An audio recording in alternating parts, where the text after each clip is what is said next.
Hi guys, it's Oree here. Welcome to PixelPerfect, the show where we review popular as well as obscure retro games still worth playing today. Today, we're tackling the arcade light gun rail shooter, Operation Wolf. The game was released in the arcades by Taito in 1987 and ported to several platforms. You're Roy Adams, Special Forces operative, and you have to infiltrate an enemy base in the jungle in order to rescue hostages. Operation Wolf. That's about it, and that's all you need. Operation Wolf is one of the first on-rails shooters, and it was one of the first light gun games that has some kind of story. Also new was the use of violence and, for the time, realistic visual style and setting. Before Operation Wolf, most shooting games were hunter or shooting gallery type games, and here you come closer to the surreal one-man army simulation. Everything here is over the top. The huge arcade cabinets, the enormous Uzi-like machine gun, impressive scaling sprites that simulate depth and add to the immersion of the game. At the time, the title was extremely exciting because it was the closest thing we got to feeling like Schwarzenegger in Commando or Stallone in Rambo 2. You were in an action flick. This also suggests that Operation Wolf is a purely 80s product. Bright, dazzling and loud. You can't get any more 80s than that. Or can you? What about Operation Wolf's sequel, Operation Thunderbolt? Well, hold on to your socks, because this title takes the cake in 80s over-the-topness without making clear if it's meant as a parody or if the programmers took the setting and presentation very seriously. Having lived through the 80s, I tend to believe the latter, as subtlety and offbeat humor weren't the norm. In the 80s, everything had to be straightforward and serious.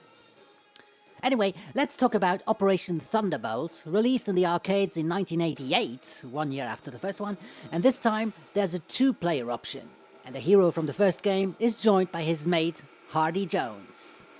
Yes, that guy's called Hardy Jones, the coolest 80s sounding name around. You're both pretty badass too, as you run down a road and shoot cliché-looking terrorists. Here, you have to rescue hostages, again, and they are specifically American passengers from a hijacked plane. Next to a two-player option, there's another technical improvement as you travel forward using scale sprites, which makes the game even more immersive. For the time, of course. The game's levels alternate from that faux 3D perspective to side-scrolling stages that remind us of the first Operation Wolf game. The original game was already over the top, but with Operation Thunderbolt, they really take the cake. That's supposedly not existing. Sorry about that little side joke for you Portal fans out there. So, taking the cake, yeah, look at this. Have you ever seen a terrorist group with so many henchmen? They have tanks, helicopters, and even fighter jets.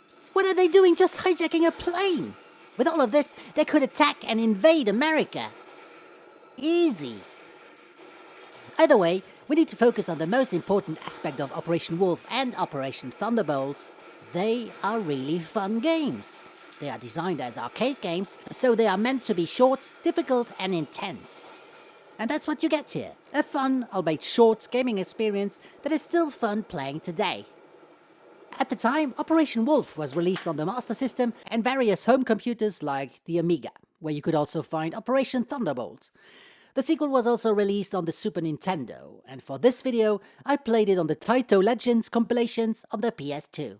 This was PixelPerfect with Operation Wolf and Operation Thunderbolt. Don't forget to subscribe and click the like button. Also, if you want to find out what video game characters from the 90s are up to today in the real world, come and watch our regular animated series Skell and Oree on our channel. We also have shows about vintage video games and retro movies. The link is in the description.